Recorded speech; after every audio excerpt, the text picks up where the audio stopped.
this loud enough? I'm getting thumbs up at the back. Great. What about this guy? Okay, all right. Hi. I am giddy that this is happening tonight. I've been a huge fan of Laura Bates, and this will be the first time I've gone to one of her events without my mum, who's watching online. And so this is such a privilege. My name is Myri. I run Lighthouse.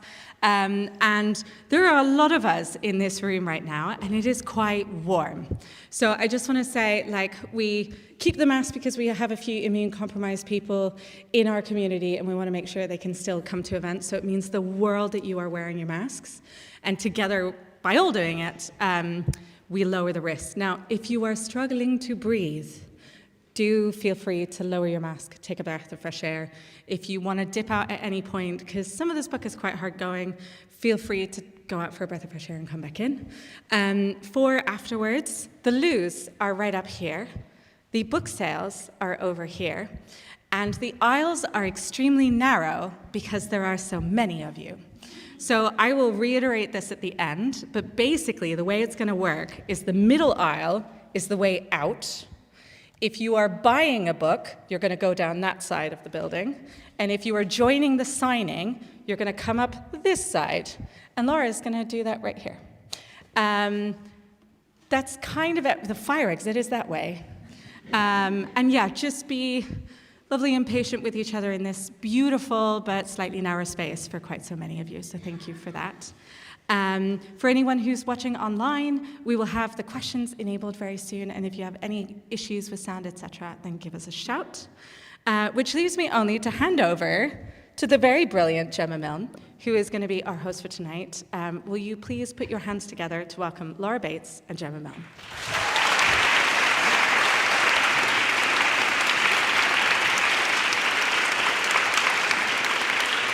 Hello. Hi, everyone. Wow, what a setting for this evening. What a beautiful room. What beautiful faces we have in front of you. A beautiful, maybe not the right word for the book, but a definitely eye-opening, incredibly arresting read that we're going to be talking about this evening. Before we begin, my name's Gemma. I'm a technology and science writer and researcher, specifically focused on the social and cultural concerns of science and tech. So this has been very much in my wheelhouse, and yet this book still captured me in so many ways, which I'm excited to get into this evening. So let me first, if you haven't already come across Laura Bates, which I would be a bit surprised, let me do a proper introduction to our wonderful guest and author for this evening. So Laura's a Sunday Times best-selling author, the founder of the Everyday Sexism Project, which is a collection of over 200,000 testimonies of gender inequality. Her non-fiction books, as you can see, there are many, include Everyday Sexism, Girl Up, Misogynation, Men Who Hate Women, and Fix the System, Not the Woman. She writes regularly for The Guardian and The Telegraph, amongst many other publications. She also works closely with organisations from the Council of Europe to the United Nations, specifically to tackle gender inequality. For that, she was awarded the British Empire Medal for services to gender equality, the Hay Festival 2024 Medal for Non-Fiction, and of course has been named Woman of the Year by not just Cosmopolitan, nor just Red, but also the Sunday Times. So please join me in giving another warm welcome to the amazing author, Laura Bates.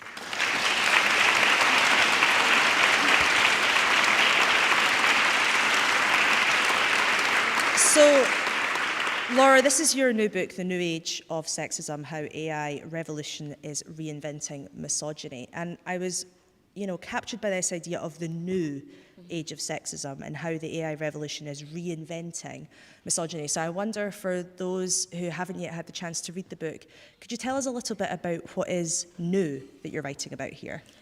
Absolutely. Hi, everyone. Thank you so much for being here.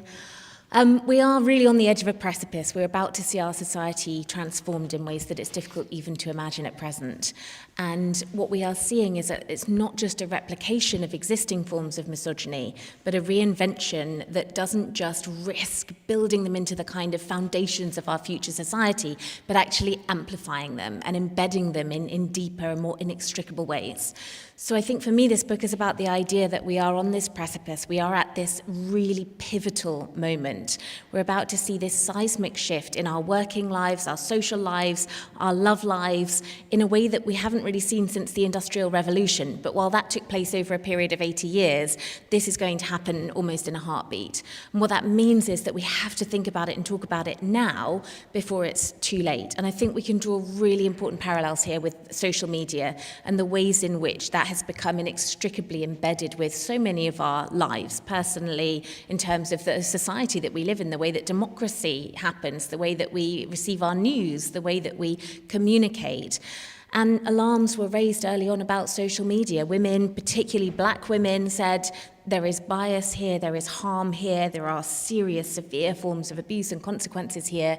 And we didn't listen, we didn't pay attention. And we've now reached a point where social media is so deeply embedded, as so enormous and so profitable, crucially, that it's almost impossible at this stage to force the people who are profiting from it to make those foundational system changes. But it isn't yet too late with these new forms of technology. And that's really the focus of the book. What do we need to know, what's coming, and what do we need to do now? One of the things that has always really impressed me and captured me and astounded me about your work is that you go into the spaces that I don't want to go into, and I can imagine a lot of people in this room also don't really want to go into, maybe could stomach reading about it from someone else going into it. So in this book, you go into the world of sex robots. I mean, you literally go and have an appointment, is that what you call it, with a sex robot? You engage with chatbot girlfriends, you watch and look at porn deepfakes. I mean, can you tell us a little bit about this experiential investigation, as it were, that you've engaged in, and kind of what drew you to doing this in the first place? Well, I think it's really important because when we only hear about things secondhand, particularly when we hear about them from the people, the marketing speak of the people and the companies who are profiting from them, we're just not getting the full picture. So there is this really insidious tendency for the big companies who are pumping billions of dollars a year into development of products like sex robots, of venues like cyber brothels, to say, you know, this is all about alleviating loneliness, or this is actually about disability rights and extending access to a full sex life to disabled people. Or they'll claim that AI girlfriends are really about supporting lonely men to learn better relationship skills. And it's easy to see why people would accept that if that was all that they knew of it. So it's really important for me to actually go to Berlin, to go to the first cyber brothel in Europe where you can order a sex robot who you can interact with using virtual reality, using AI. Because what they don't put on the brochure is that it's up 2 flights of stairs in the dark. So immediately the idea that this is about widening accessibility starts to have a question mark. They don't mention in the brochure that when you walk into the room, there's a lifeless body on the bed in front of you and that you can order her covered in blood if you choose. I asked for her to be prepared with ripped clothing just to see if they'd do it, no questions asked. Or that there is a gynecological sort of archaic contraption of a chair with stirrups in the corner of the room that you can put her into. Or that when I walked over to her and examined her more closely, one of her labia had been torn off by a previous visitor. All of that detail matters because it's actually about getting underneath the skin of what's being marketed to us in one way. But the reality is so different. If you listen to what these companies are promising when it comes to these AI companions who you can download, you would think this is a good thing for society, isn't it? This is increasing people's capacity to talk to people. And it's only when you look at those apps and you realize that what they're actually doing is providing men with a downloadable girlfriend they can have in their pocket, who they can customize in any way that they like, who are universally presented as incredibly young women with large breasts, that you start to realize what's actually going on. And it's really important for people to know that. One of the things that I think you capture really well in this book, beyond these very visceral descriptions, and they are very visceral descriptions and very precise descriptions, also not just of what's in front of you, but how you're feeling, and how it captures you, surprises you, upsets you, is the sense of scale of these things. These are not, strange experiences that you'll maybe see a Vice mini doc about every now and again. Yeah. I wonder if you could talk a little bit about some of the kind of, not just the numbers, but the idea of this being not peripheral. Mm-hmm. And did that surprise you as well when you were investigating this? Absolutely, and I think that scale really matters because that's what people understandably don't necessarily grasp and don't want to grasp because it is a really uncomfortable truth to recognize. But the reality is, if you look at the kind of apps, the kind of AI companions that I've just described, which are really very much about promoting a universally accessible female kind of model with no ability to consent to men, you might think, okay, we're talking about a few hundred men who might have downloaded this. In the last year alone, the top 11 so-called AI companion apps have a combined download of 100 million. So we're talking about hundreds of millions of users globally. When we hear about something like deepfake image abuse, it's easy to think that this is an outlier, that this is a shocking story that you read about once. But by the end of this year, we're on course to see 8 million of them created in a single year. And we've seen the number of links on social media websites that are driving traffic to the sites that host deepfakes increase by 2,000% over the last year. I mean, this is something that is happening repeatedly. When I go into schools and I work with young women, it is now rare to come across one who hasn't experienced this form of abuse. But when I talk to teachers and I train teachers, they're still at the point of talking about perhaps Andrew Tate, if you're lucky. So there is this sense in which we are always kind of about 5 years behind in recognizing what the problems are, but also it's really difficult to get people to appreciate the sheer scale of what we're dealing with here. I mean, another good example in terms of the sort of level of impact on women in the public eye is that one deepfake website alone contained images of around 40 high-profile female UK politicians and had 12.3 million visits in a month. So we're talking about big numbers, big impact. And of course, it's really important and difficult for people to get their heads around that, understandably so. Let's dig into that understandably so bit, because, you know, at least with me, I'm kind of embedded in this world of tech and science and the impacts on society. And you know, I see, for instance, thinking about how deepfakes are predominantly spoke about, and you write about this in the book as well. The focus always is on, you know, oh, this is going to upend democracy because we're going to end up with, you know, fake videos of, you know, politicians during election cycles. Mm-hmm. And this is a repeated narrative. There's a sense of worry and, you know, aghastness around the impact of these technologies, and yet we're surprised by arguably what's the easier to imagine bad use of tech, of creating porn non-consensually, right? So this idea of it being unsurprisingly a thing that we don't consider or that we find difficult. I mean, why is that when it's sort of also really obvious? I think it's partly because it doesn't come up in the headlines. So there is this constant tension between what worries people do voice about AI and about emerging technologies and the headlines in major newspapers around the globe about the risk of human extinction or job losses or a threat to democracy, which are the three that come up the most often. And the reality that this isn't about a dystopian potential future threat, that there are real harms now actively destroying the lives of women and girls that aren't being spoken about. So yes, I mean, the political impact of deepfakes is the perfect example of this. We see a lot of headlines hand-wringing over, you know, what is the risk to democracy of this particular form of technology. But if you look at this form of technology, what we have really good evidence about is, in terms of scale, 96% of deepfake images, of all deepfakes created, are pornographic, of which 99% are of women.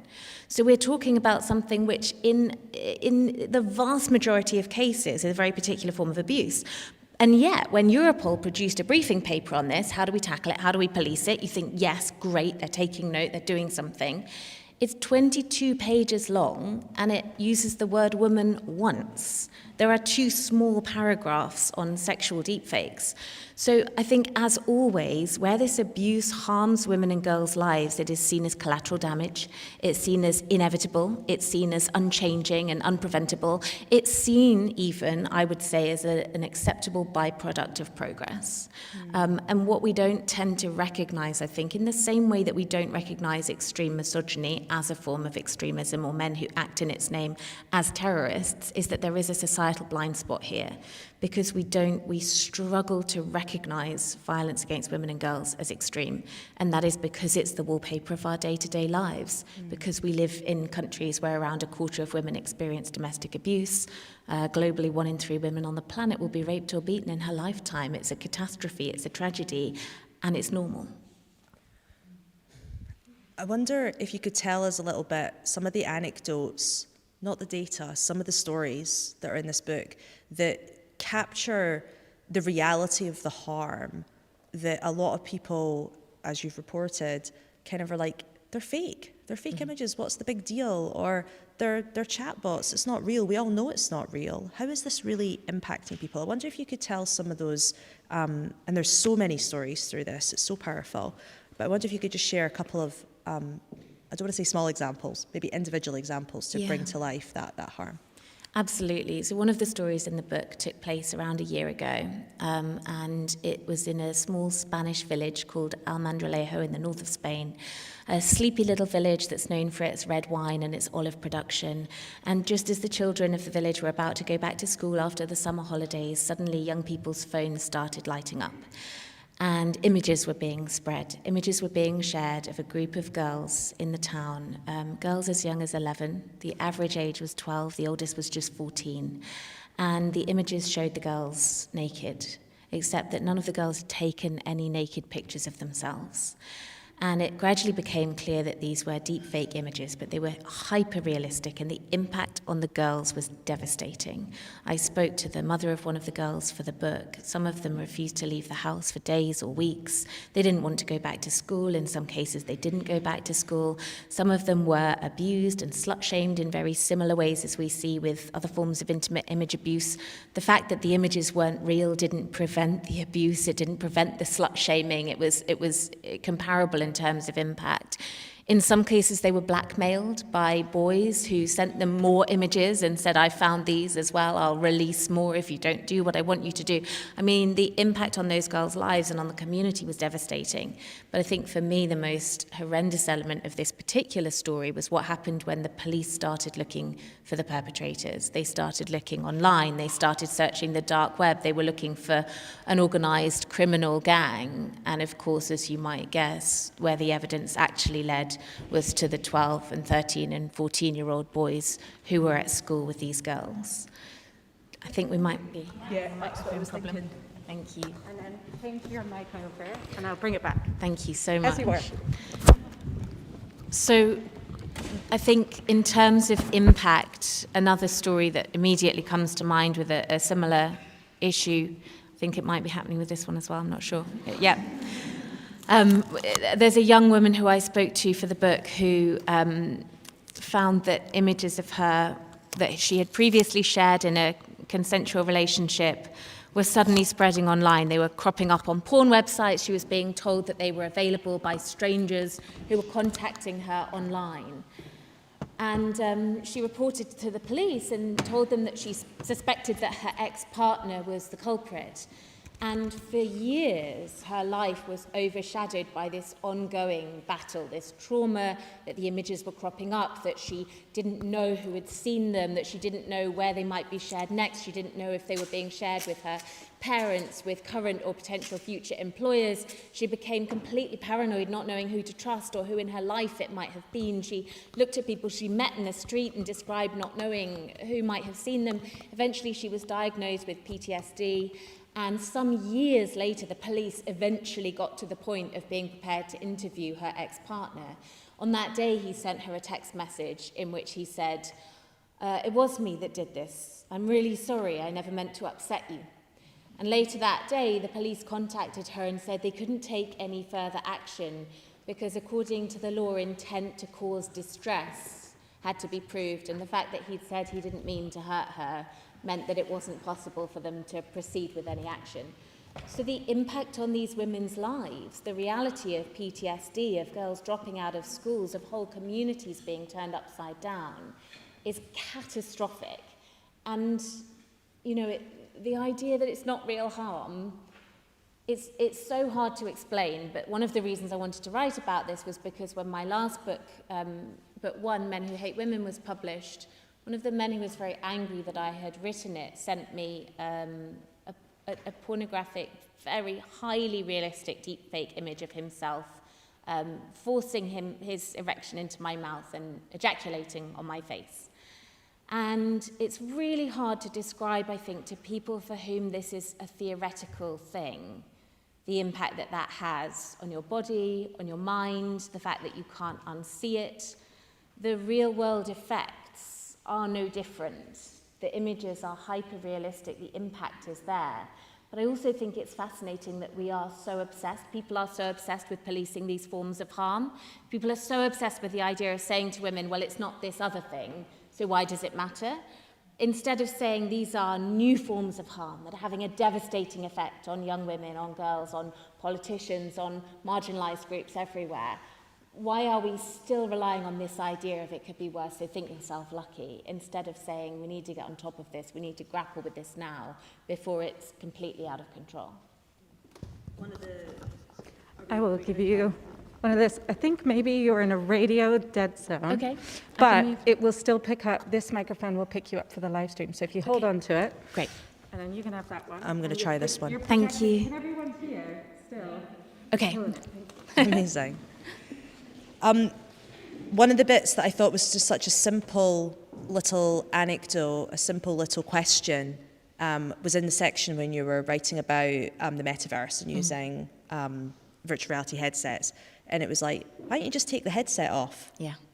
And it was this sense of simplicity of being able to exit perhaps being abused virtually and really in reality, but also the sense of it's simple to just exit life, exit public life, exit where you would like to be or where you deserve to be, where you're entitled to be as, just a person, that I thought was really, again, that sort of diminishing of not just the harm, but of the idea that it's just tech. It's just tech. Yeah, and that's what people have said to women for years, right? Well, just don't exercise outside, go to the gym instead, just don't be on social media and so on.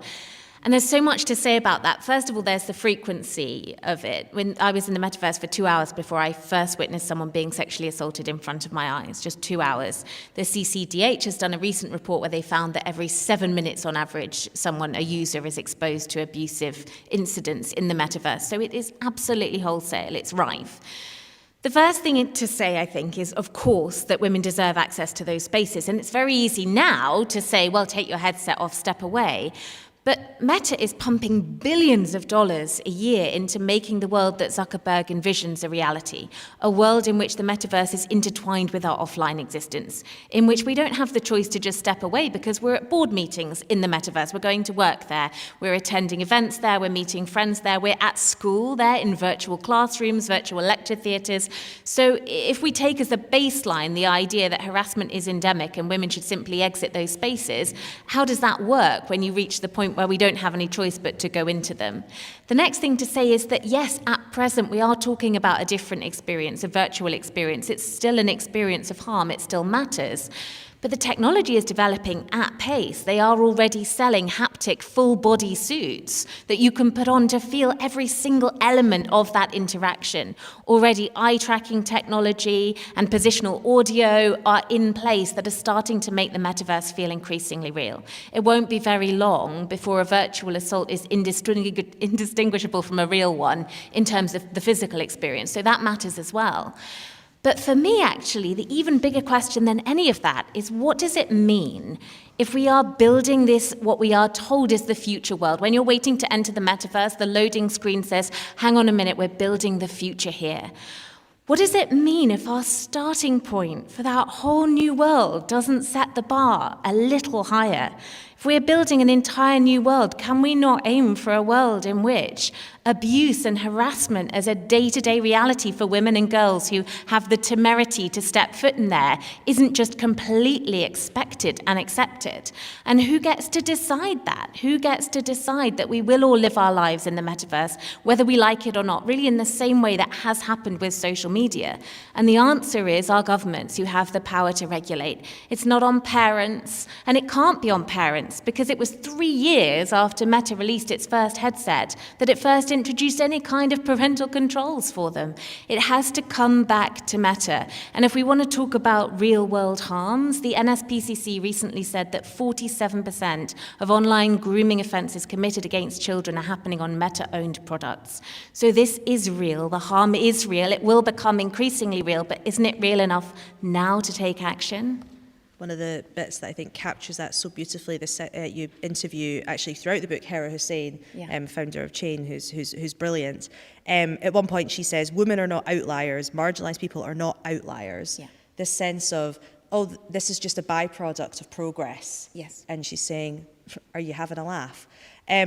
And I'm curious about what you think about this double standard. You talk a lot about this in the book, between the offline and the online. This idea that, companies can't produce food if you can't protect everyone who's going to eat it. You can't have factories if you can't confirm safety, at least in principle, for workers. And yet there's this sense of technological progress, we're just making code, doesn't have this same sort of starting point before it's allowed to exist in the world. Can you talk a little bit about that? Absolutely. So while I was writing the book and I was researching it, and I was spending a lot of time in the metaverse watching this endemic harassment and abuse all around me.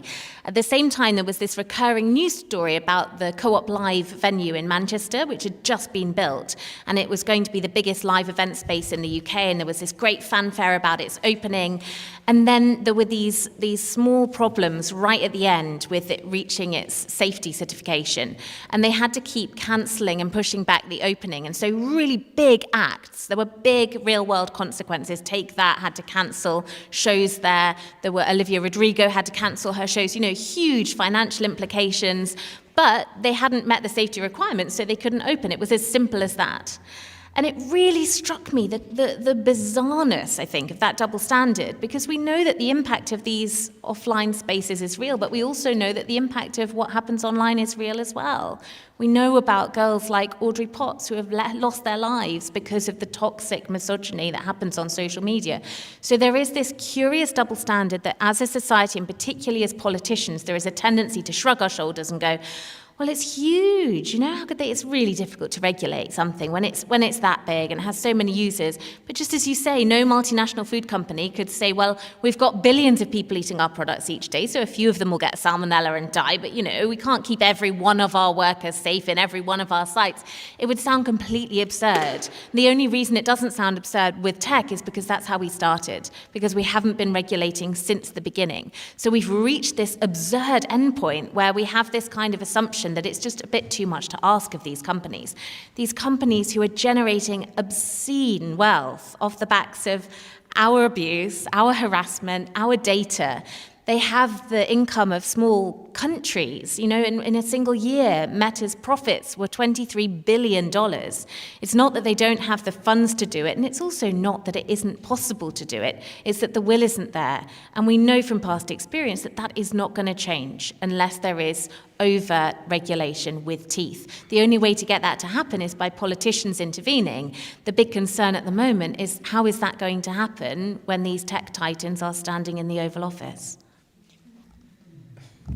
I don't want to say switch the conversation because it's all part of the same thing, but I want to talk a little bit about, again, coming back to this new age of sexism and thinking a little bit about, it's not just about how we interact with technology, it was how we interact with each other, right? And what you do brilliantly is really try and prompt this question or prompt this call to arms around, this is not just about abuse online, this is about changing how people, men and women, women and women, men and women, they and them, relate to one another. And how our interaction with technology, with these emerging technologies, change our sense of who we are, what we're entitled to, who we're entitled to, and why. So I wonder if you could just talk a little bit about that. I want to say the future of, but it's already happening now. What is it that you're seeing in the sense of how people who are perhaps using these products are relating to others, or people who aren't using these products but are aware of them, are maybe changing how they exist in the world for fear that someone they're interacting with, has an AI girlfriend they're abusing in their pocket? I mean, what we've always seen is that tech increases our desensitization to the dehumanization of women and marginalized groups. We've already seen that in social media, but even before that, we've seen it with voice assistants like Siri and Cortana and Alexa, whose default mode is to be female, to sound female, to be pliable and submissive. And researchers estimate that 10% of conversations with those digital assistants are abusive. When you consider how many millions of people are having daily interactions with them, that is quite a stunning statistic. What we're seeing is an interplay between existing human misogyny and tech, which learn from and amplify each other in a vicious cycle. And a story in the book that kind of exemplifies this perfectly, I think, is a chatbot that Microsoft created named Tay, which they released on Twitter. And it was very exciting. It's one of the early iterations of AI, and what they said was that it would interact with people on Twitter, and every conversation it had would make it more intelligent. It was going to learn, which first of all makes me think that they'd never been on Twitter. The idea that every conversation on Twitter makes you more intelligent. But they released it into the world one evening at around 11 p.m. and its first tweet was something like, "Hi humans, I'm so excited to be here. Humans are awesome." Less than 24 hours later, it tweeted, "I fucking hate feminists and they should all burn in hell." And that was what it had learned from the data set it had ingested. So it's really important to say, none of this technology is in and of itself inherently misogynistic, inherently evil. What we're talking about is the way it's programmed, who it's created by, and particularly what it's learning from. Because these are forms of technology that tend to learn by ingesting vast data sets of information that is often foundationally flawed in that it's either incomplete, women are written out of the picture, or it's already biased. It already includes inequality, it already includes prejudice and abuse. And then it doesn't just replicate that. It doesn't just kind of vomit our own prejudice and inequality back at us. It amplifies it. And that's where the technology is important and critical. It's not just holding up a mirror anymore. It's not just a reflection. It's a driver of furthering those problems. So what I mean by that is if you look at something like generative AI, it's been proven. UNESCO did a study where they proved again and again that it doesn't just regurgitate gender inequality, it amplifies it. And the reason for that is because it's trained to ingest the data and then it's going to take your prompt and it's going to guess at what it thinks is the most likely accurate answer that you are looking for any given prompt. So if you take a generative AI model that creates images and you ask it to give you an image of a cute kitten 100 times, I promise you it will give you 100 images of fluffy kittens. At no point ever is it going to give you a picture of a hairless Sphinx kitten. And the reason for that is because it's designed to eliminate outliers. It's least likely to be what you happen to be looking for based on what it has seen. So it's not going to give you that image. And maybe it doesn't matter so much. Sorry for the Sphinx cat lovers among us. Maybe that's not a catastrophe.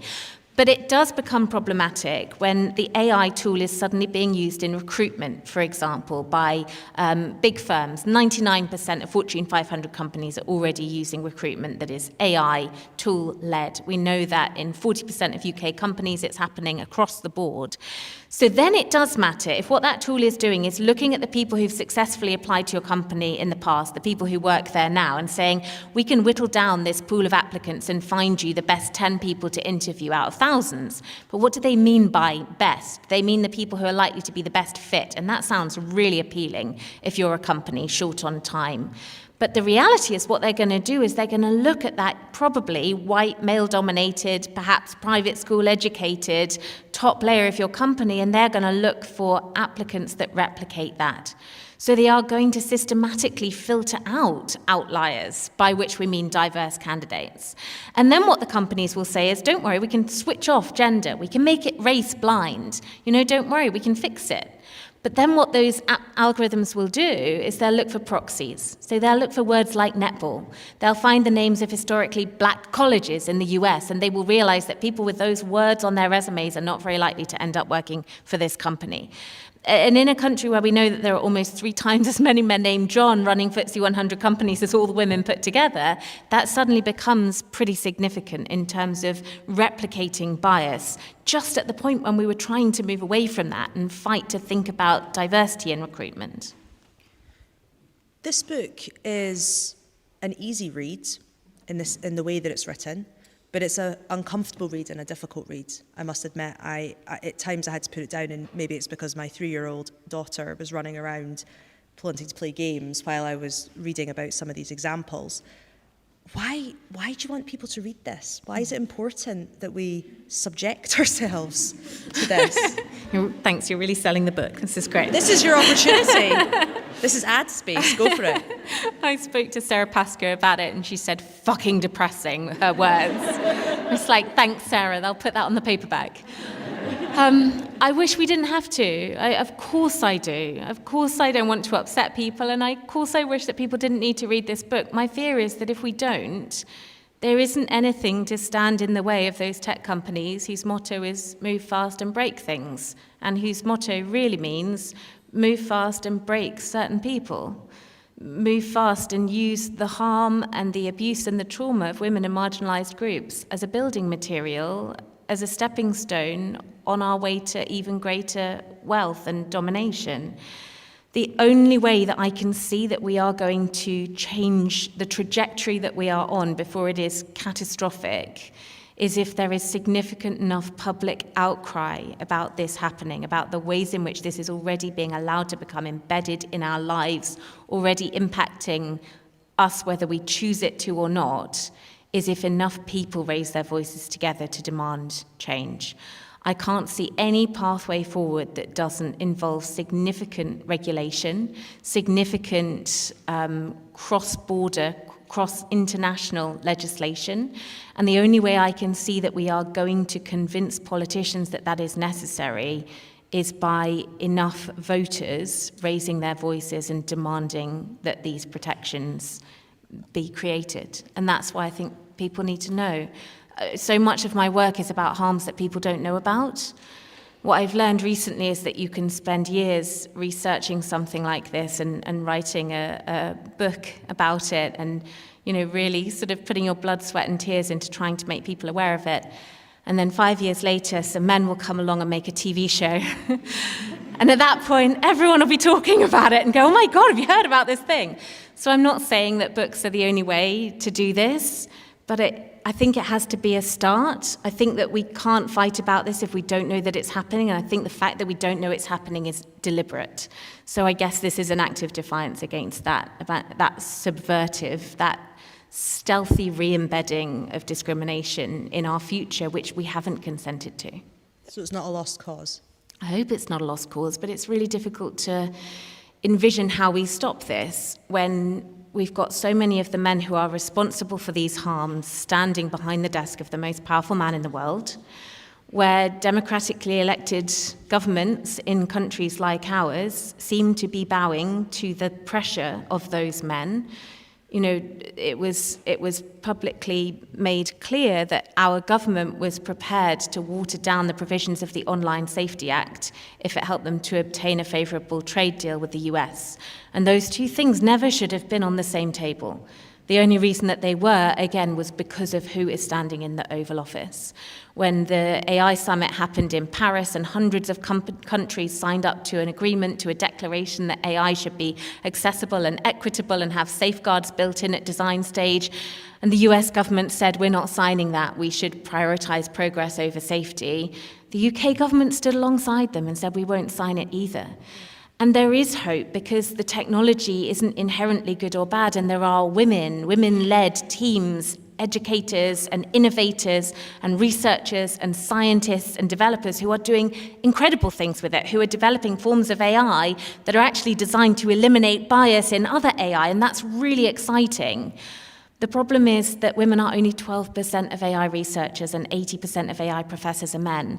The problem is that when those women go for funding, when those companies try to get the support that they need, we know that venture capital funders give 6 times as much funding to male-led AI teams as they do to female-led teams. So there is hope, but we're going to have to really fight for it. Amazing. We're going to turn to audience questions now because I've had my fill. Very, very luckily got to ask all of the questions that I wanted to ask. Mary there's got a mic that you're going to roam with.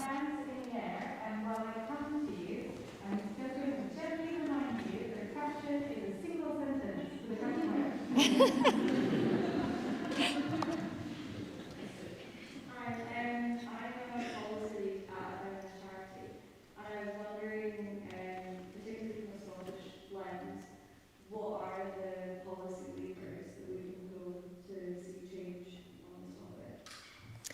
It's a really good question and a difficult one, because part of the problem is it's really difficult for any individual jurisdiction to legislate without cooperation. What I would say is that the Council of Europe is doing really promising work on this in terms of looking at frameworks that can be adopted elsewhere and that can be joined by others. I think what we need to do perhaps is look at forms of policy and legislation that have been workable in kind of similar contexts. So one example of that might be thinking of the Istanbul Convention, which, took a subject as complex as domestic and sexual violence and gave a kind of gold standard framework that could be replicated and adopted by different countries. We could think about something like that. And the other thing that I think is really important is thinking about the possibilities of provisions that leave open the possibility of things changing quickly, because policy and law are too slow to catch up with forms of abuse that are swiftly changing. But if we look at something like fraud, legislation for fraud and policy around fraud is deliberately flexible and worded in such a way that it allows for that, because fraud is so swiftly changing and constantly mutating in the ways in which it's perpetrated.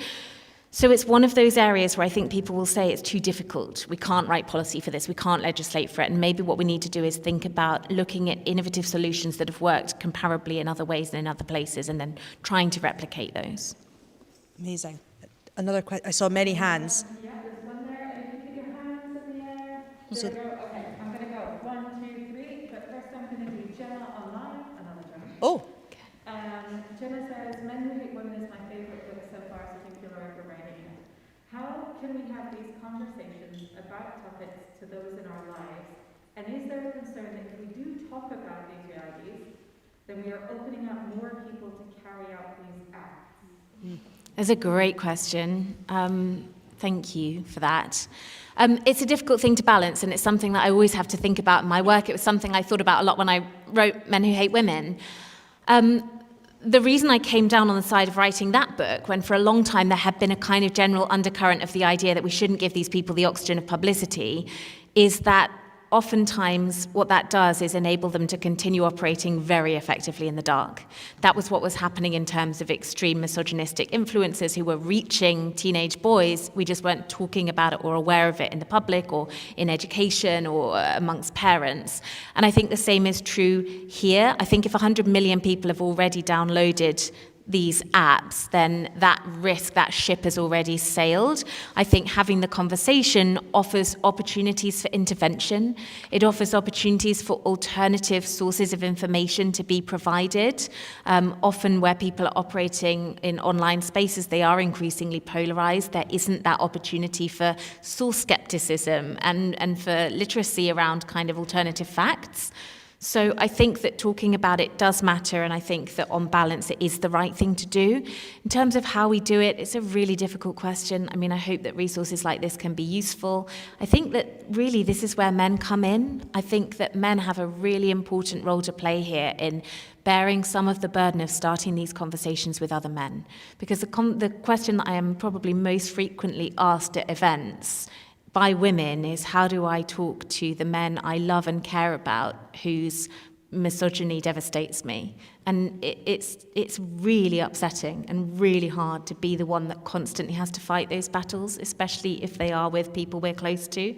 So I think that for men to go and talk to other men in the spaces that they are in, and who perhaps might be more likely to listen to them as well, is a really important role that they can take on in this conversation as allies.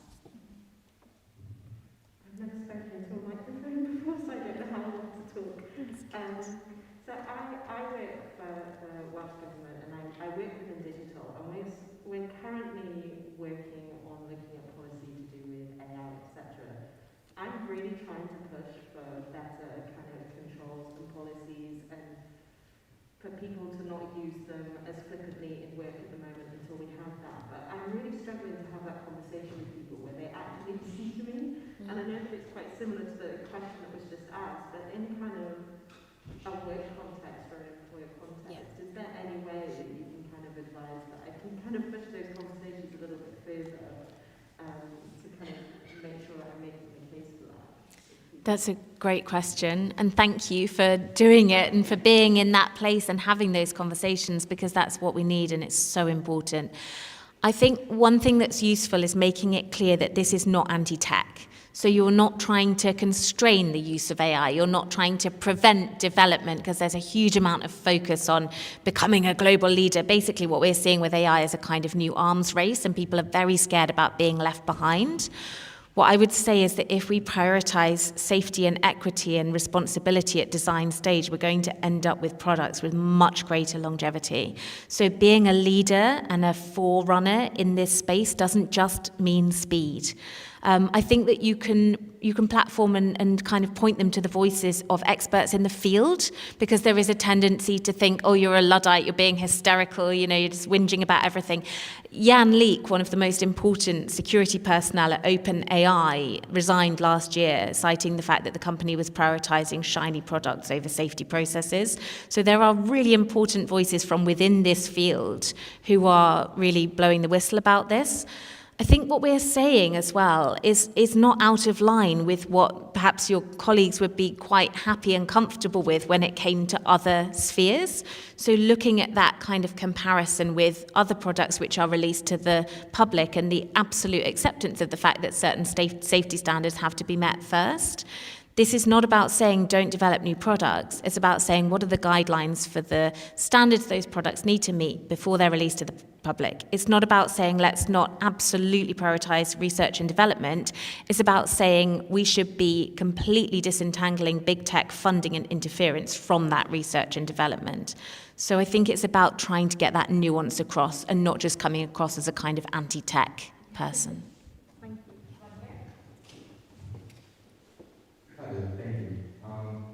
So when you mentioned the cyberdoll in the Berlin Club, I immediately thought of my friend who told me, or confessed to me, that his girlfriend sexually enjoyed being cut during sex.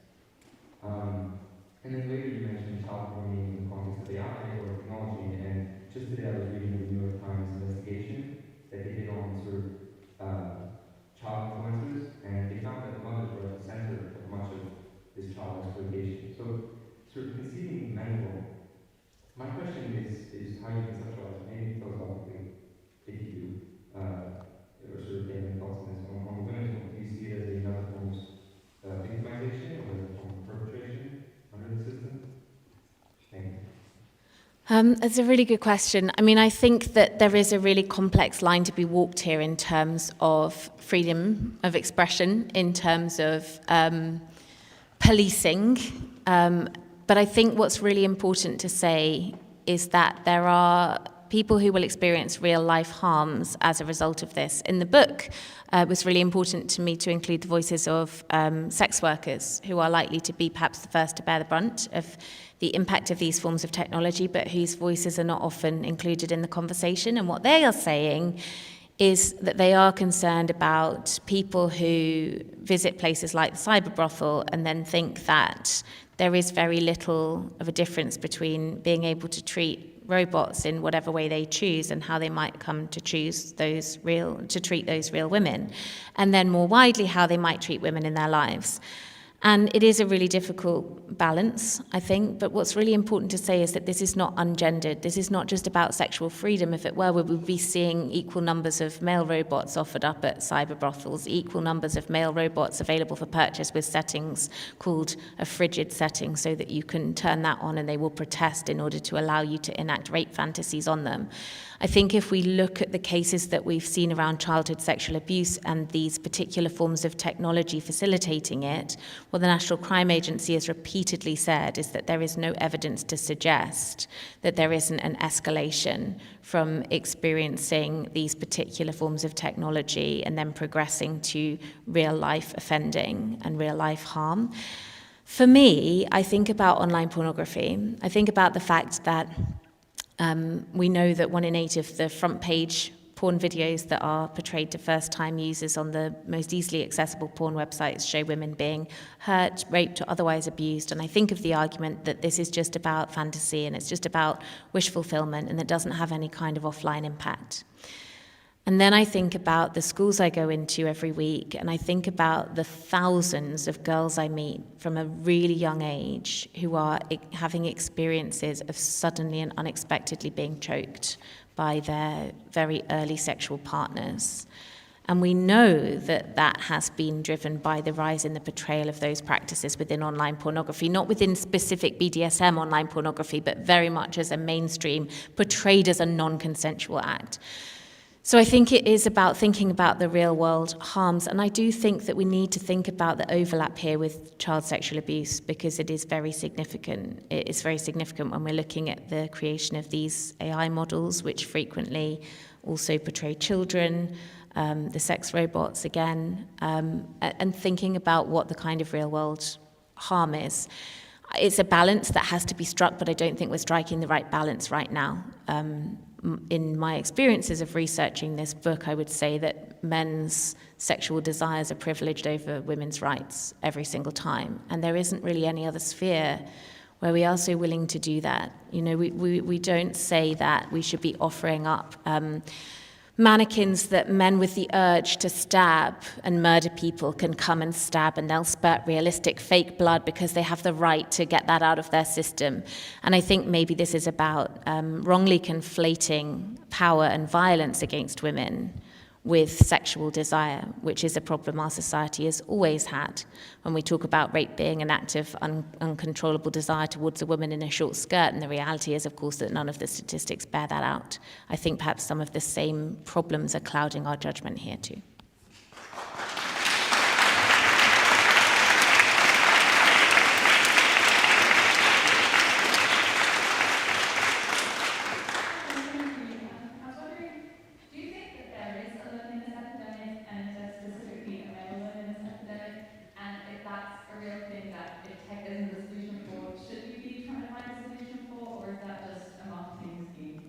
It is a really good question, and I can't give you a definitive answer, of course. I'd be suspicious of anybody who said that they could.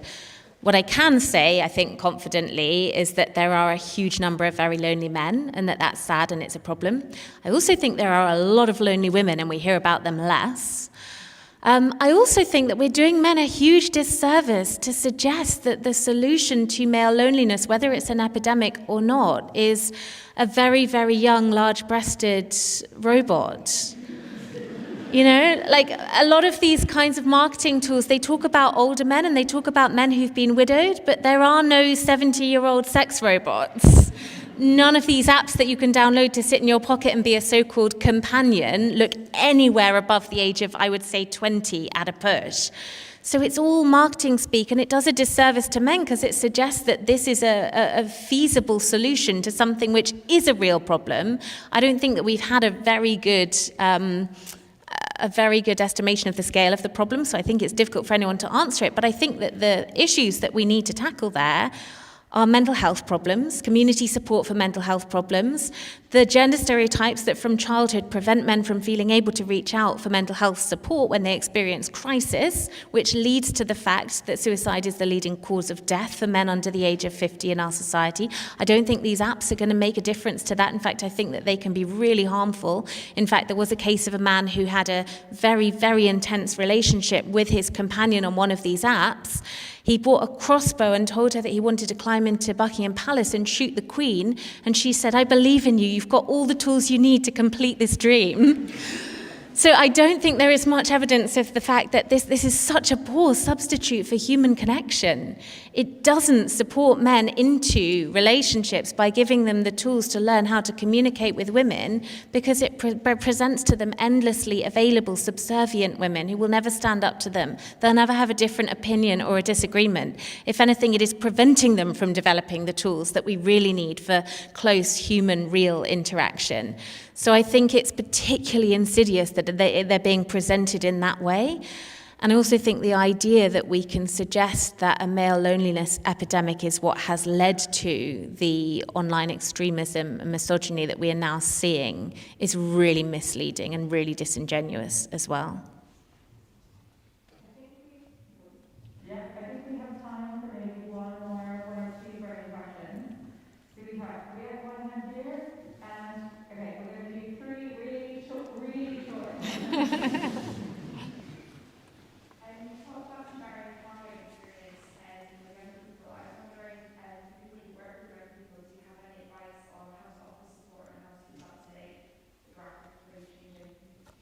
That's a great question. Yes, I mean, I always would recommend partnering with frontline services. I don't think that schools do that enough. I am so in awe of the incredible teachers who I know are working so hard on this. This is an area where schools are often floundering and where practice is patchy because there isn't good enough support. There needs to be better guidance on how schools tackle this. There needs to be better support for really good sex and relationships education from an age-appropriate standpoint really early on in schools, and teachers need the funding and the training to do that confidently.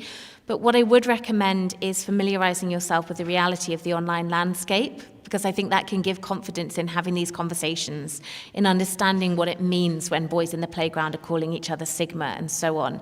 So something as simple as starting a TikTok account, calling yourself a teenage boy and seeing what kind of content is promoted to you.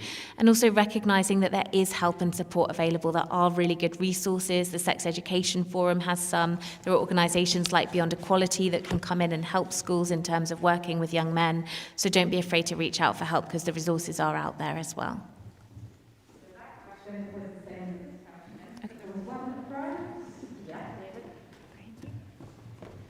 You hinted earlier about I'm guessing it was the show Adolescence you were hinting at there. Do you think shows like that are a useful tool in keeping the topics we've been talking about more in the public eye for people who don't necessarily read non-fiction books or are on the internet very much?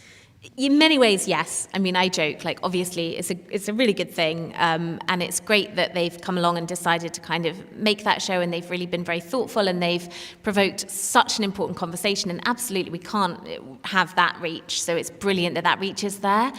What concerns me is what happens next. The idea that the show itself is the solution, the idea that we should put it in schools and that will fix things, is kind of mind-blowing. And also I think particularly when it comes to these kinds of issues, there's a problem with the deprofessionalisation of the women's sphere. When you have a show, it can work really well with something like the post office drama, Mr. Bates, where it got the thing into people's imaginations and it sparked a conversation. And then what they did was they started asking, questions and taking evidence in Parliament from the people who had been involved.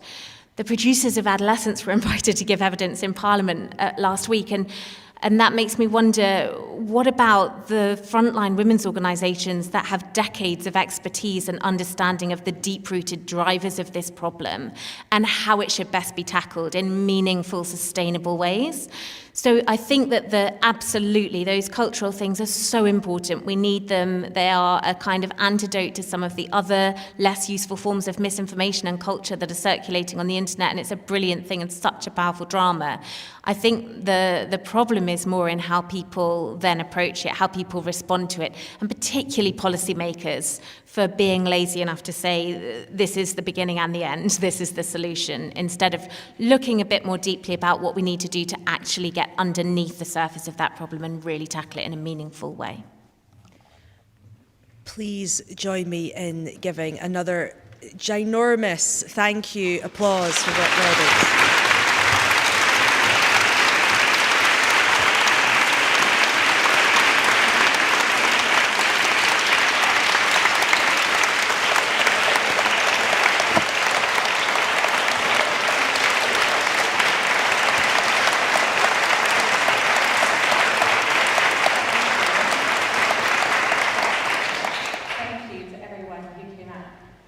While I'm talking, everybody stay seated so that our wheelchair user can make an escape without being stuck.